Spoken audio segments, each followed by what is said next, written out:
Hi, good to see you again. Okay, so what I would like to do today, we're going to spend a little bit of time together and we're going to learn how to clean your jewelry at home.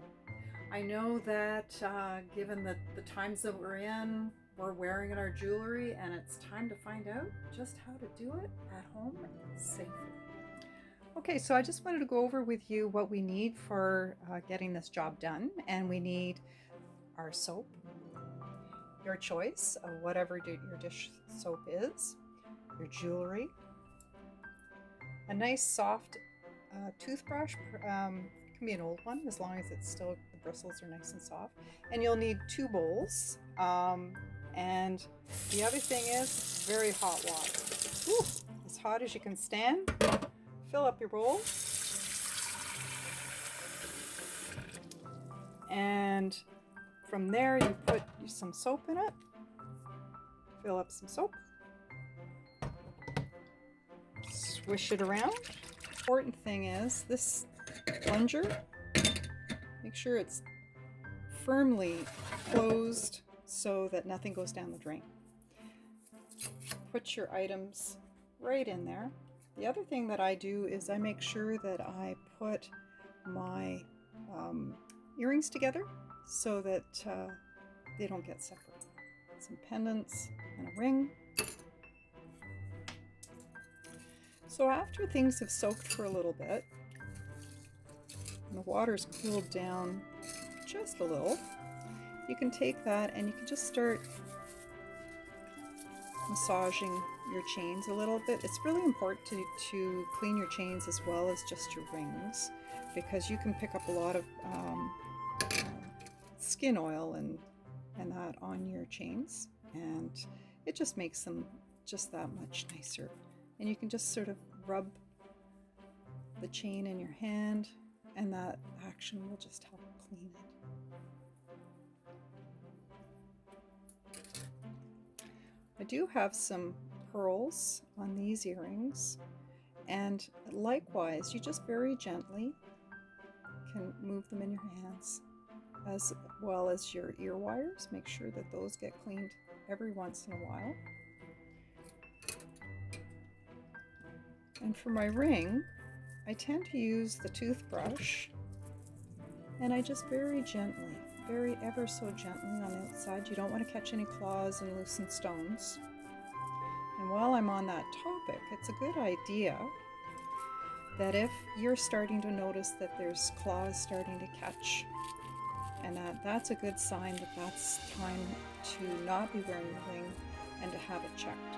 Now I know we can't check your things right now, so just put it aside, put it in a Ziploc bag, put it somewhere really safe that you know where it is, and then once we are no longer at a stay at home, then we can get together and I can check it for you.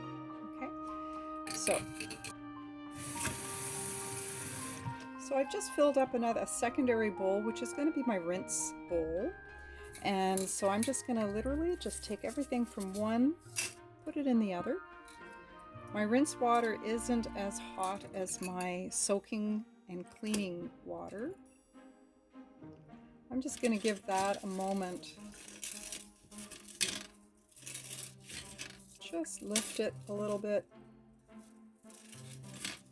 Just going to lift that a little bit just to get it clean, get the soap off, and you can feel it with your hands that it's kind of squeaking. That's when you know the soap's off. Okay, you can actually hear it.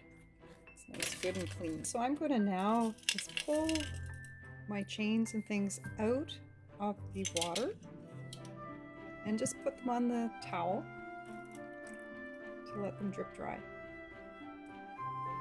Okay, what's really important is I'm not going to throw away my water from the soap water or my rinse water until I've determined that all my stones are in place. And it's surprising how much came out. I don't know if you can see this or not, but there's an awful lot in the bottom of this bowl that came out from my chains. Just make sure everything is in place. Check those stones, make sure everything is still there. And looking good. See how nice that came up? I hadn't cleaned my ring in a while, so yeah, it really needed it. And likewise with my earrings, all the earring wires are all looking good. All the stones are in place, all the pearls are there.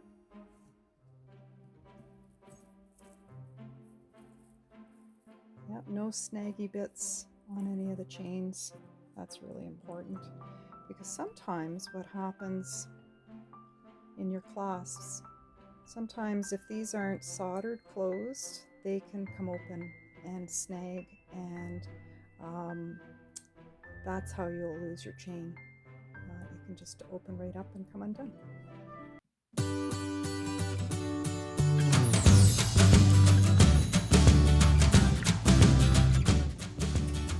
So the first thing we need is some sure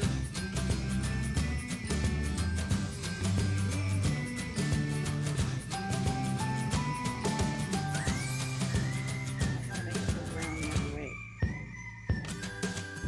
Swish it around.